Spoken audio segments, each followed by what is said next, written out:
Now, we will chant the sacred verses of the Saundarya Lahari in praise of Devi Ma. At the very end, we will sing Namaste Namaste, the Prarthana, which is on the last page.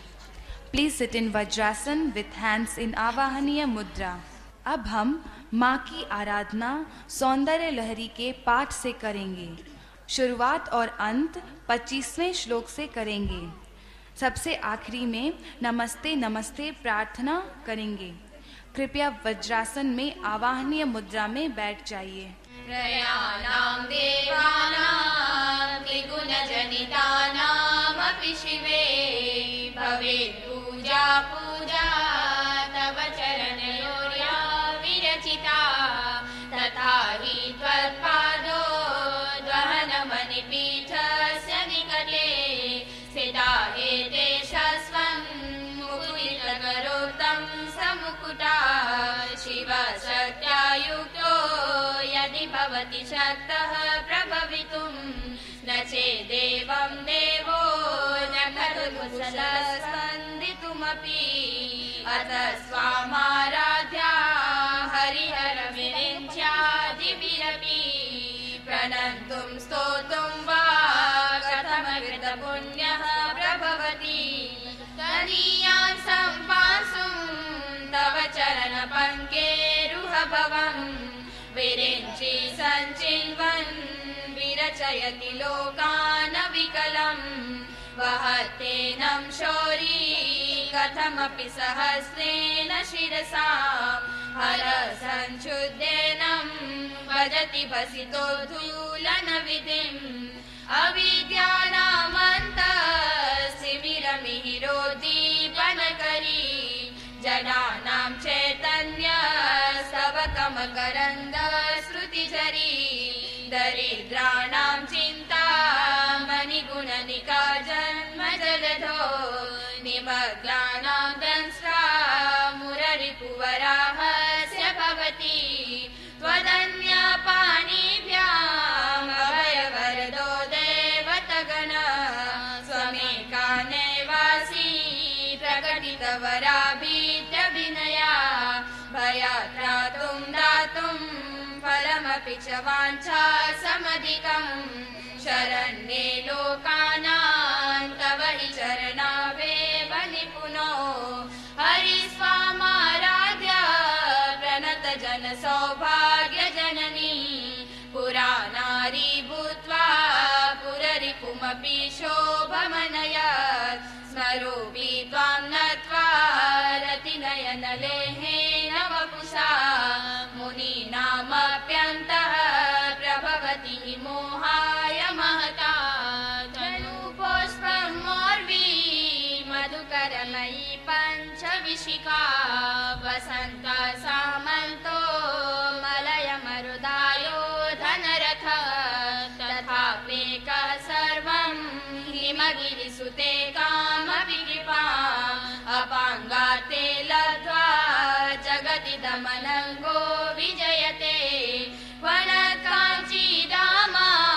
करिकलभकुम्भस्तनभरा परीक्षीणामध्ये परिणत शरच्चन्द्रवदना धनुर्बाणान् पाशं श्रेणिमपि दधाना करतले पुरस्तादास्तां न पुरमतिदुराहो पुरुषिका सुधा सिन्धोर्मध्ये सुरभितपिवाटी परिवृते मणिद्वीपे नीपो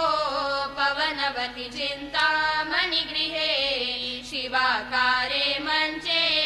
परमशिवपर्यङ्कनिलया भजन्ति त्वां धन्या कतिचन चिदानन्दलहरी महिमूलाधारे कमपि मणिपुरे हुतवहम् स्थितं स्वाधिष्ठाने हृदि मरुतमाकाशमुपरि मनोऽपि भ्रुर्मध्ये सकलमपि भित्त्वा कुलपथम् सहस्रारे पद्मे सहरहसि पत्या विहरसे सुधाधारासारे शरणयुगलान्तर्विगलिते प्रपञ्चं सिञ्चन्ति कविरपि रसाम्नायमहसा अवाप्य स्वां भूमिं भुजगनिभमद्युष्टवलयम् स्वमात्मानं कृत्वा स्वपिशिकुलकुण्डे कुहरिणी चतुर्भि श्रीकण्ठे शिवयुवतिभिः पञ्चैरपि प्रभिन्नाभिः सम्भो नवभिरपि मूलप्रकृतिभिः त्रयश्चत्वारिंश स्वसुदलकलाश त्रिवलया त्रिरेखाभिः सार्धं तव चरणकोना परिणता त्वदीयं सौन्दर्यं तुहिनगिरिकन्ये तुलयितुं कवीन्द्रः कल्पन्ते कथमपि विरिञ्चि प्रभृतयः यदा लोक्योत्सुक्यादमरललनायान्ति मनसा तपोभिर्दुष्प्रापा अपि गिरिशसायुज्य पदवी नरं वशीयांसं नयनविलसं नर्मसुजडं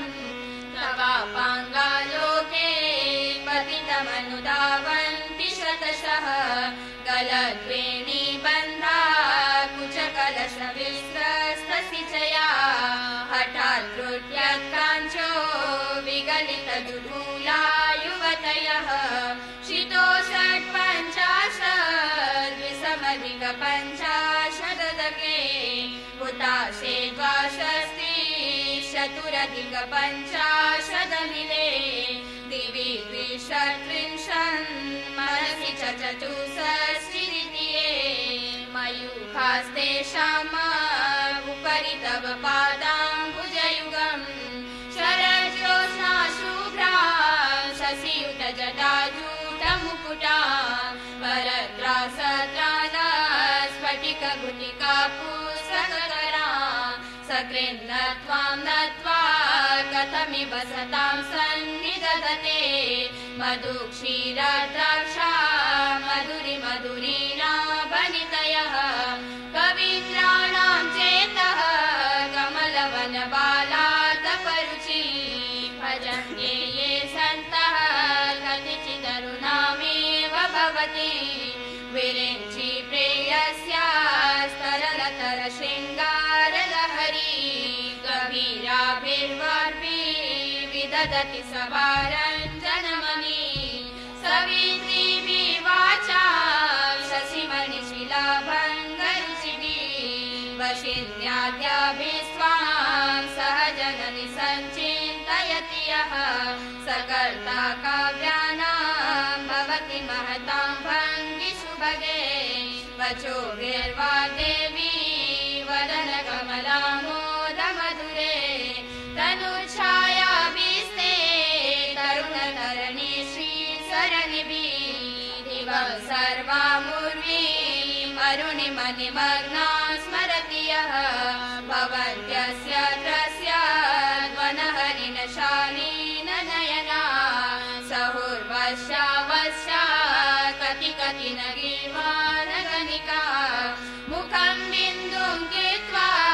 कुचयुगमधस्तस्य तदधो हकारार्थं ध्यायेद्वदननिसिते मन्मथकलां ससद्य संक्षोभं नयति वनितायीत्यति लघु त्रिलोकीमप्यासु भ्रमयति रवीन्द्रस्तनयुगां किरन्तीमङ्गेभ्यः किरणनिकुरुम्बामृतरसं हृदि त्वामादत्ते हिमकरशिलामूर्तिमिव यः स सर्वाणां दर्पं शमयति शकुन्तादिपैव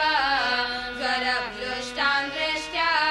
सुकयति सुधासारसिरया तटिल्लेखा तन्वीं तपनशशिवेश्वानरमयी निषन्नान् नाम उपरि कमलानां तव कला महापद्माटव्यां हृदयकमलमायेन मनसा महान् पश्यन्तो ददति परमालादलहरी भवानी त्वं दासे मयि वितरदेशे सकरुणा इति स्तोतुं वाञ्छन्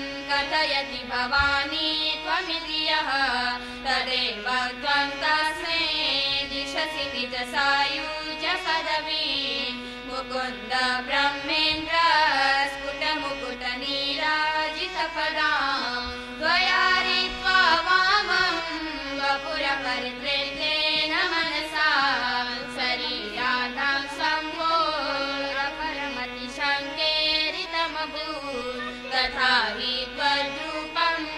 सकलमरुणाभङ्गिनयनं कुचाभ्यामानम्रं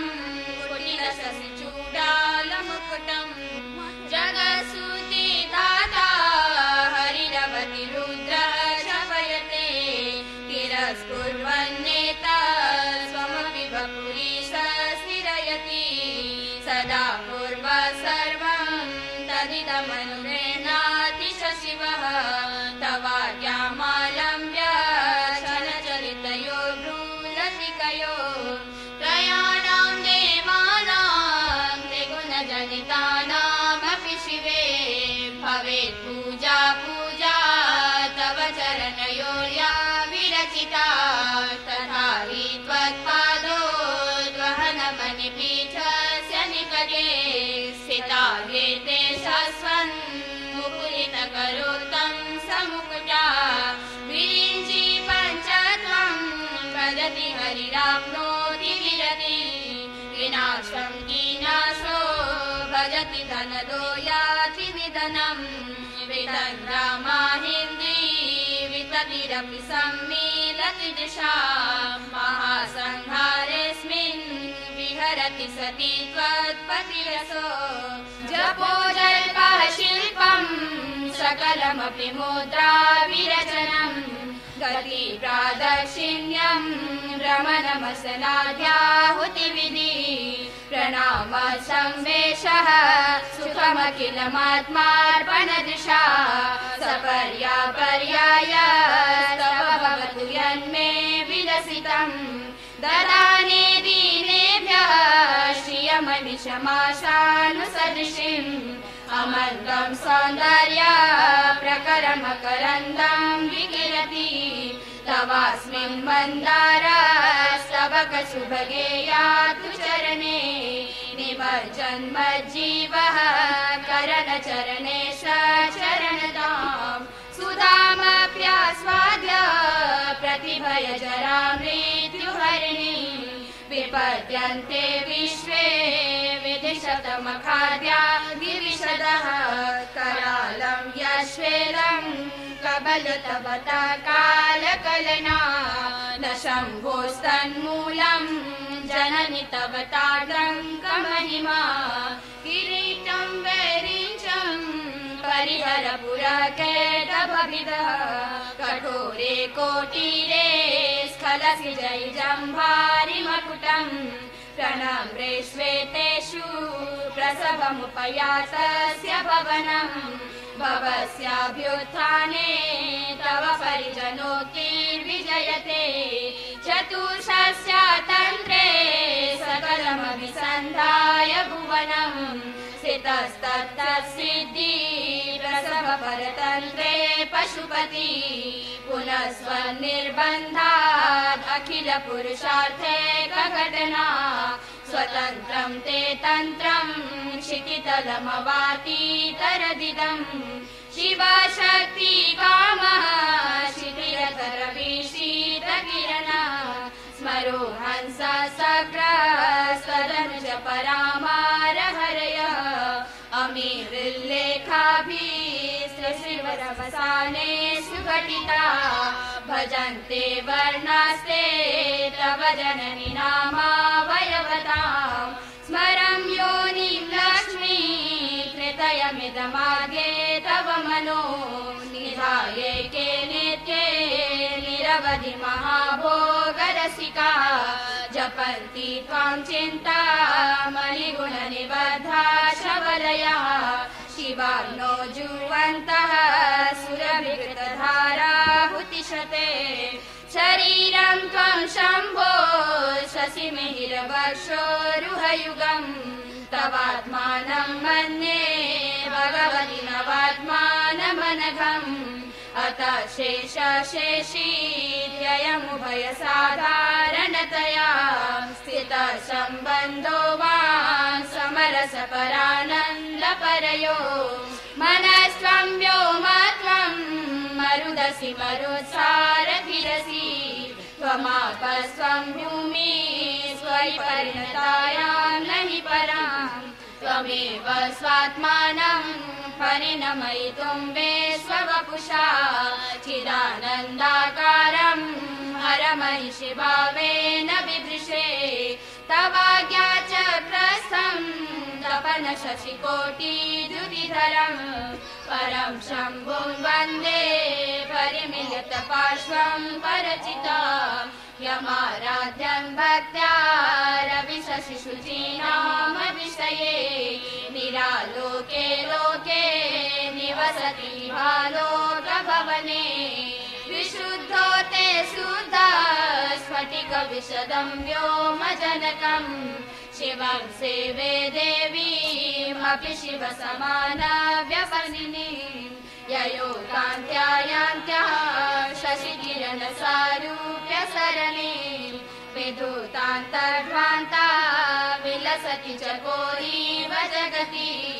समुन्नीलसंवीतमलमकरन्दे करसिकम् भजेऽहं सद्वन्द्वं किमपि महतां मानसचरम् यदा दशगुणितविद्या परिणति यदा दत्ते दोषाद्गणमखिलमध्यापय इव तव स्वाधिष्ठाने हुतवहमधिष्ठाय निरतम् तमीरे संवर्तं जननि महतीं तां च समया यदा लोके लोकान् दहति महती क्रोधकलिले दयाद्राया दृष्टि शिशिरमुपचारं रचयति ततित्वन्तं शक्त्या तिमिरपरिवृत्ति स्फुरनया स्फुरन्नानारत्नाभरणपरिणध्वेन्द्रधनुषं तव श्यामं मेघं कमपि मणिपूरेकशरणं निषेवे वर्षन्तं हरमिहिरतप्तं त्रिभुवनं तवाधारे मूले सहसमयया लास्य परया नवात्मानं वन्दे नवरसमहाताण्डवनटम् उभाभ्यामेताभ्यामुदयविधिमुद्दिश्य दयया सनाथाभ्यां जज्ञे जनकजननीमज्जगदिदम् गतेर्माणिक्यत्वं गगनमणिभिः सान्द्रघटितम् किरीटं ते हेमं हिमगिरिसुते कीर्तयति यः सनीले यच्छायाच्छुरनशबलं चन्द्रशकलं तनुशोनासीरं किमिदमिति बध्नाति दिशनाम् धुनोतु ध्वान्तं न स्फुलितदलितेन्दीवरवनम् घनं स्निग्धं श्लक्ष्णं चिकुरनिकुरुम्बं नव शिवे यदीयं सौरभ्यं सहजमुपलब्धुं सुमनसो वसत्यस्मिन् मन्ये बलमथनवाटी विटपिनां वहन्ति सिन्दूरं प्रबलकबरी भारतिमिरा दृशां गन्धर्वन्दी वृतमिव नवीनार्ककिरणं तनोतु क्षेमं नस्तव वदन सौन्दर्यलहरी परिवाह स्रोतः सरनिरिव सीमन्तसरणी हरारे स्वाभाव्यादलिकुलः सश्रीभिरलके परितं ते वक्त्रं परिहस्यति पङ्केरुहरुचिम् दरस्मेरे यस्मिन् दशनरुचिकिञ्जल्करुचिरे सुगन्धो माद्यन्ति स्मरमथन चक्षुर्मधुलिह ललाटं लावण्य द्युतिविमलमाभाति तवया द्वितीयं तन्मन्ये मुकुटघटितं चन्द्रशकलम् विपर्यासन्न्यासादुभयकृतसन्धानमयितः सुधालेपस्फूर्ति परिणमतिराकाहिमकरः भ्रुवोर्भुम्ने किञ्चित् भुवनभयभङ्गव्यसनिनि त्वदीये नेत्राभ्यां मधुकररुचिभ्यां धृतगुणे धनुर्मन्ये सव्येतरकरगृहीतं रतिपते प्रकोष्ठे मुष्टो च स्थगयति निगूढान्तरमुमे अहसूति सव्यं तव नयनमर्कात्मकतया त्रियामा वामं ते सृजति रजनीनायकममुम् तृतीया दृष्टिस्ते दरदलितहेमाम्बुजरुचि समाधत्ते सन्ध्यां दिवसनिशयोरन्तरचरीं विशाला कल्याणी स्फुटचरिरयोध्या कुवलये कृपाधारा धारा किमपि मधुरा भोगवतिका अवन्ति सृष्टिस्ते बहुनगरविस्तार विजया ध्रुवं तत्तन्नाम व्यवहरन योग्या विजयते कवीनां सन्दर्भस्तवकमकरन्दे कभरितं कटाक्षव्याक्षेप भ्रमरकलभो कर्णयुगलम् अमुच्यन्तो दृष्ट्वा तव नवरसास्वादतरलो असूर्या संसर्गादलिकनयनं किञ्चिदरुणम् शिवे सिंगाराद्रा तदितरमुखे कुसनपरा सरोषा गङ्गायां गिरिशनयने विस्मयवती हराहिभ्यो भीता सरसिरुह सौभाग्यजननी सखी सुस्मेराते मयि जयति दृष्टि सकरुणा गते कर्णाभरणं गरतैव पक्ष्मानि ददति पुराम्बे तुष्टिता प्रसमरसविद्रावणफले इमे नेत्रे गोत्राधरपति कुलोत्तन् सकलिके तव कर्णाकृष्टा स्मर शरविलासं कलयतः स्थिता हेते सस्वन् मुकुलितकरोत्तं समुकुता विभक्तत्रिवर्ण्यं व्यतिकलितनीलाम्बुजतया विभाति त्वन्नेत्रा त्रितयमिदमीशानदयिते पुनः स्रष्टुं देवान् गृहीण हरिरुद्रानुपरता रजसत्त्वं बिभ्रतम इति गुणानां त्रयमिव पवित्रीकर्तुं नः पशुपतिपराधीन हृदये दया मेत्रे नेत्रे अरुणधवलश्यामरुचिभिः न दर्शो नो गङ्गा तपनतनयेति ध्रुवममुम् प्रयाणां तीर्थानाम् उपनयसि संवेदमनघे तवापर्णे कर्णे जपनयन वैशून्यचकिता निलीयन्ते तोये नियतमनिमेषा शबरिका इयं च श्रीबद्धा शतपुटकमातं कुवलयम् जहाति प्रत्यूषे निशिच विकटय्य प्रविशति निमेषोन्मेषाभ्यां प्रलयमुदयां याति जगति तवेद्याहु सन्तो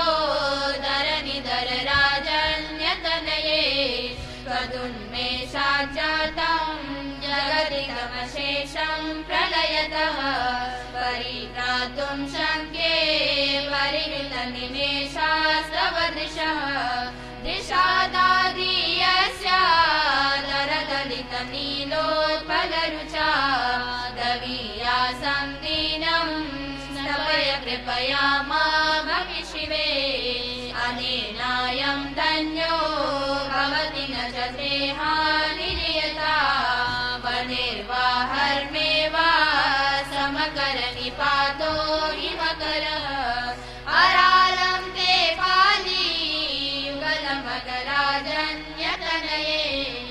केशामाधत्ते कुसुमसरकोदण्डकुतुकम् तिरश्रीनो यत्र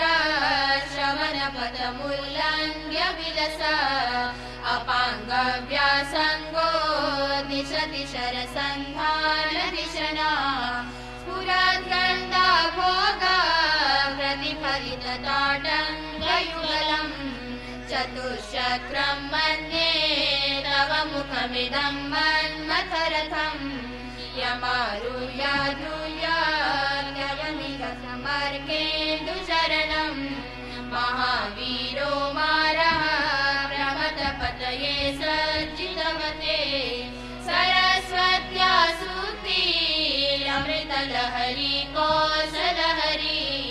पिबन्त्या सर्वाणि श्रवणचुलुकाभ्यामविरलम् चमत्कारसाधा चलितशिरसकुण्डलगणो झनत्कारे स्कारे प्रतिवचनमाचश्रैव ते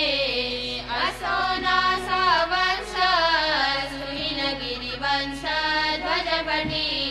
त्वदीयो नेदीयः फलतु फलमस्माकमुचितम् वहत्यन्तर्मुक्ता शिशिरतरणि स्वासघटिता समेध्यायस्तासां बहिरपि च मुक्ता मणिधरः प्रकृत्या रक्ताया तव सुदतिदं चक्षुरुचे प्रवक्षे सादृश्यं जनयतु फलं विद्रुमलता स्वबिम्बं दृग्बिम्बं प्रतिफलनरागादर्मितं तुलामध्यारोढुं कथमिव न लज्जेत कलया स्मितज्योत्स्नाजालं तव वदनचन्द्रस्य पिबता चकोरानामासी गतिरसतया चञ्चुजडिमा अतस्ते शीतांशो अमृतलहरीमङ्गजयः पिबन्ति स्वच्छन्दं निशि निशि विषं काञ्चिकदिया अविश्रान्तं पत्युर्गुणगणकथाम्रेडनजडा जपा पुष्पच्छाया तव जननि देवा जयति सा यदग्रासीनायः स्वनिगमिषदक्षविमयी सरस्वत्या मूर्ति परिणमति माणिक्यवपुषा रणे जित्वा दैत्यानमृगशिरस्ते कवचिभिः निवृत्ते षण्डांसा त्रिपुरहर निर्माल्यविमुखे विरञ्चिद्रुपेन्द्रे शशिशिशिरकर्पूरधवला विलिप्यन्ते माता स्ववदनशाम्बूलशकला विपञ्चा गायन्ति विविधमगदानं पशुपते त्वया रक्ते वक्तुं सनद्वचसा साधुवचने तदीये माधुर्ये रपदग्धताग्नि कलरवान् निजावेनां वाणी निचुलयति जोलेन निभृतम् कराग्रेण स्पृष्टं तुहिनगिरिना वत्सलतया गिरिशेनोदस्तं मूरधरपानाकुलतया करप्राणं शम्भोर्मुखमुकुरवृन्दं गिरिसुते कथङ्कारं ब्रूम स्वचिबुकमोपम्यरहितं भुजाश्लेषानित्यं पुरदमयितु कण्ठकवती तव देवा दत्ते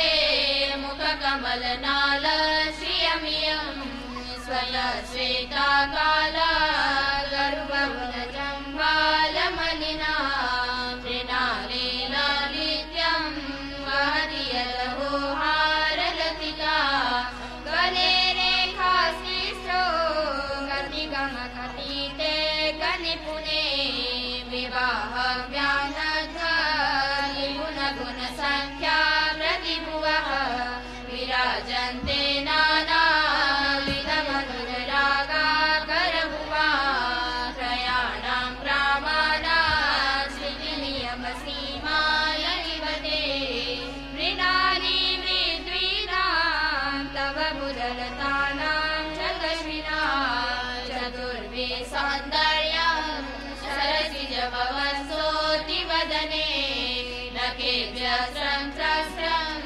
प्रथमगमनादन्दकरिपो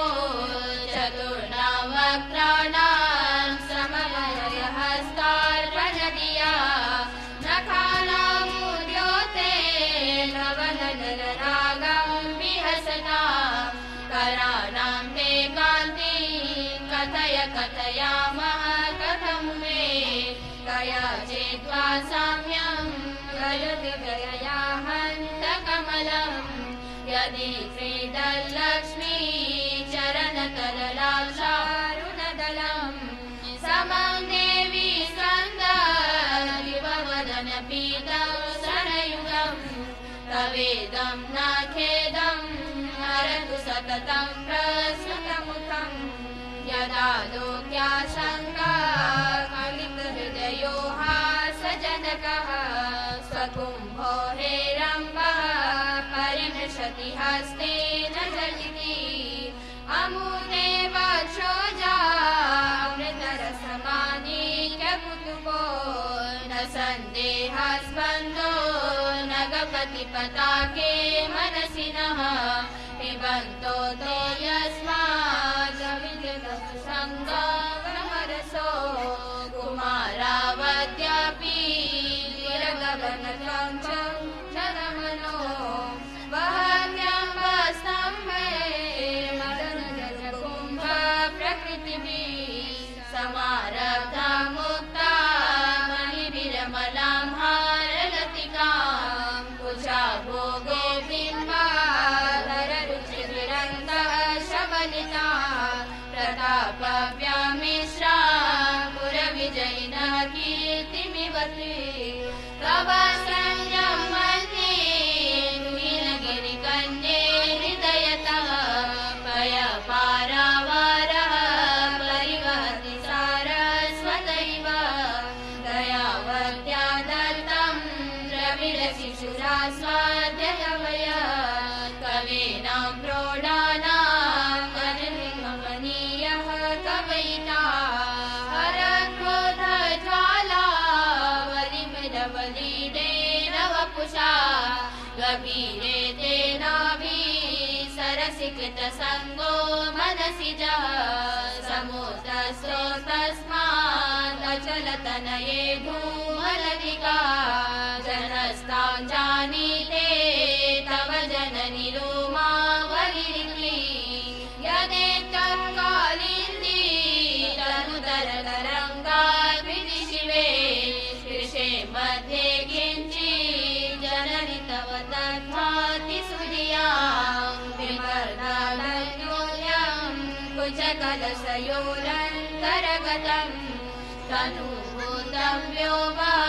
प्रविशदिवनाभिमुहरिणी शिरो गङ्गावर्तः सरमुकुलरोमावलिलता निजावालं कुण्डं कुसुमशरतेजो हुतभुजः रते लीलागारं किमपि तव नाभिं गिरिसुते बिलद्वारं सिद्धे गिरिशनयनानां विजयते अपसर्गशीनस्य स्तनतटपरेण ग्लमजुषो नमन्मूर्ते नाभो बलिभूषणके श्रुष्यतैव चिरं ते मध्यस्य दुर्गितकटिनीतिरकरुणा समावस्थस्थेनो भवतु कुशलं शैलतनये उचो सद्यसीत्वाघटितपूर्वासविदुरो कषन्तो दोर्मूले कनककलशाभो कलयता तव तुम्भङ्गारुदरमवलग्नं तनुभुवा सिदानद्यं देवी त्रिवलिलवलिवल्लिभिरिव गुरुत्वं विस्तारं श्रीधरपरि पार्वती निजान्वितं वादाच्छिद्य त्वयि हरणरूपेण निदले अतस्ते विस्तीर्णो गुरुलयमशेषां वसुमती नितम्ब प्राभारः सगयति लघुत्वं नयति च गरीन्द्राणां शून्यान् पटली उभाभ्यामूलभ्याम् उभयमपि निर्जित्य भवति सुवृत्ताभ्याम् पत्युः प्रणति कठिनाभ्याम् गिरिसुते विजित्ये जानुभ्याम् विबुधकरि कुम्भद्वयमति पराजेतुम् रुद्रम् द्विविधसरगर्भो गिरिसुते निशम्भो जङ्घ्यते विषमविशिखो वारमकृता यदग्रे लक्ष्यन्ते दशशरफलापादयुगली नखाग्रच्छध्वानः सुरमकुटशाणो गनिष्ठिता श्रुतीनां मूर्धानो ददति कवयो शेखरतया ममापेतो मातः शिरसि दयया देहि चरणो ययोपाद्यं पाथ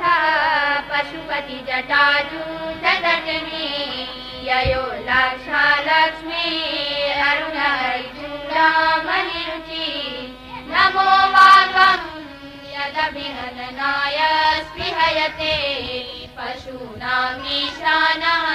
प्रमदवनसङ्ख्ये वितरमे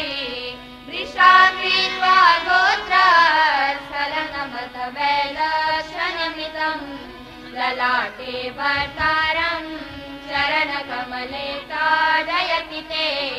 चिरादन्तशल्यम् दहनकृतमुन्मीलितवता तुलाकोटिक्वानः किलिकिलितमीशानरिपुना इमानि हन्ताव्यम् हिमगिरिदताक्रान्तिचतुरो निशायां नेत्राणाम्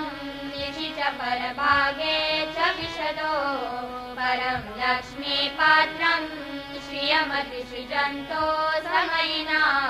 सरोजं त्वत्पादो जननि जयत शीघ्रमिह किम् पदं ते कान्तिना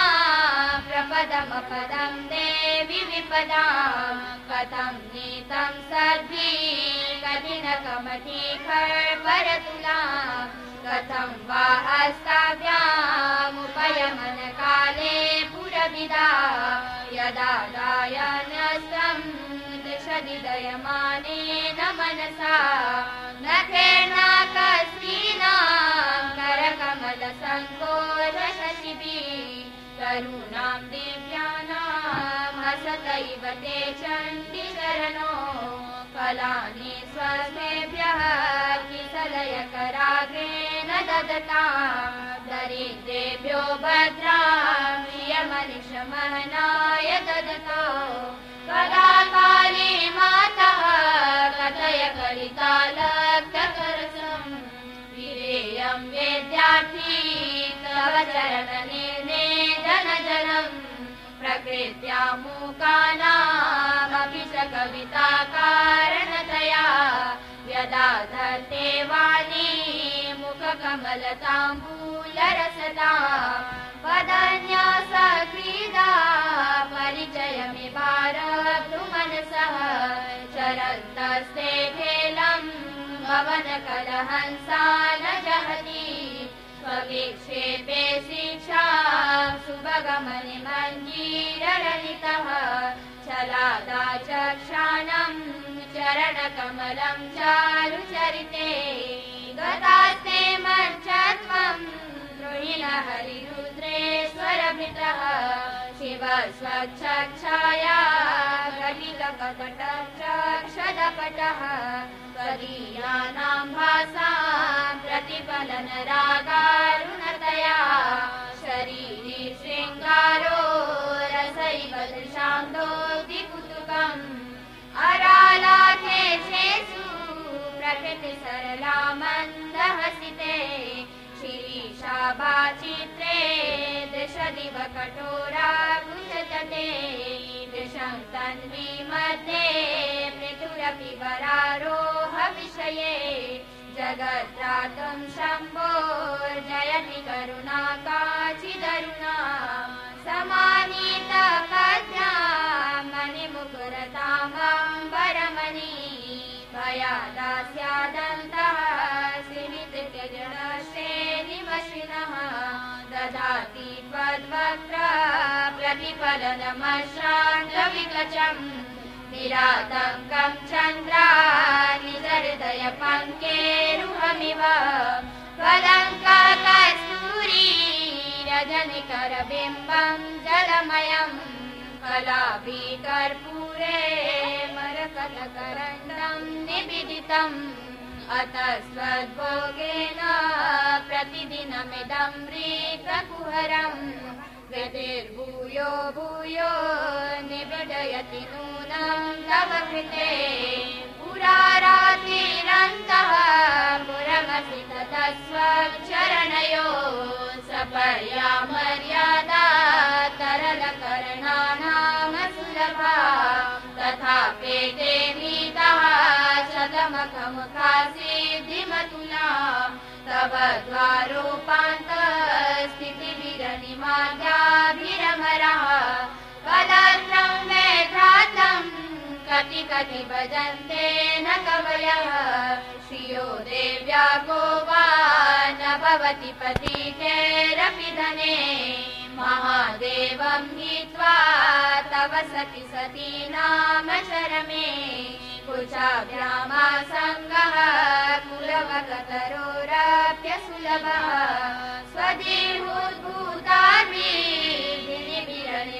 स्वदेहोद्भूताभिरनिमाद्याभिरवितो निषेव्यां नित्ये त्वामहमिति सदा भावयति यः किमाश्चर्यं तस्य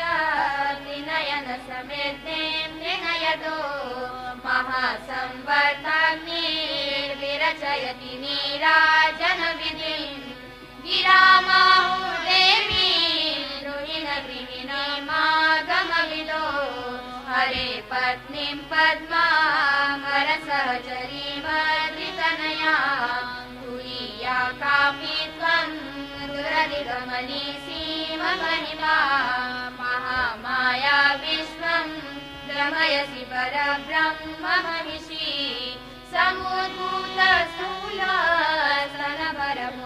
समुद्भूतस्थूलस्तनभरमुरश्चारुहसितं कटाक्षे कन्दर्पः कतिचन कदम्बद्युतिवपु हरस्य त्वद्भ्रान्तिं मनसि जनयन्ति स्वविमला भवत्या ये भक्ता परिणतिरमीषामि यमुने सरस्वत्या लक्ष्म्या विधिहरिसपत्नो विहरते रते पातिव्रत्यं शिथिलयति रम्येन वपुषा चिरं जीवन्नेव शमितपशुपाशव्यतिकरः परब्रह्माभिख्यं रसयति रसं त्वद्भजनवान् निधे नित्यस्मेरे निरवधि गुणे नीति निपुणे निराघातज्ञाने नियमपरचित्ते कनिलये नियत्याने मुक्ते निखिल निगमान्तस्तुतपदे निरातङ्के नित्ये निगमय ममापि स्तुतिमिमा प्रदीपज्वालाभिर्निवसकरनीराजनविधि सुधासुते चन्द्रोपलजलदवेरर्यरचना स्वकीये रम्भोभिः सलिलनिधिसोहित्यकरणम् त्वदीयाभिर्वार्भिः स्वजननिवाचा स्तुतिरियम् त्रयाणां देवानां त्रिगुणजनितानामपि शिवे भवेत् पूजा पूजा तव चरणयोर्या विरचिता तथा हि त्वत्पादोद्वहनमणिपीठस्य निकटे स्थिता ये ते सस्वन् मुकुलितकरोतं समुकुटा नमस्ते नमस्ते विभो विश्वमूर्ते नमस्ते नमस्ते चिदानन्दमूर्ते नमस्ते नमस्ते तपोयोगदं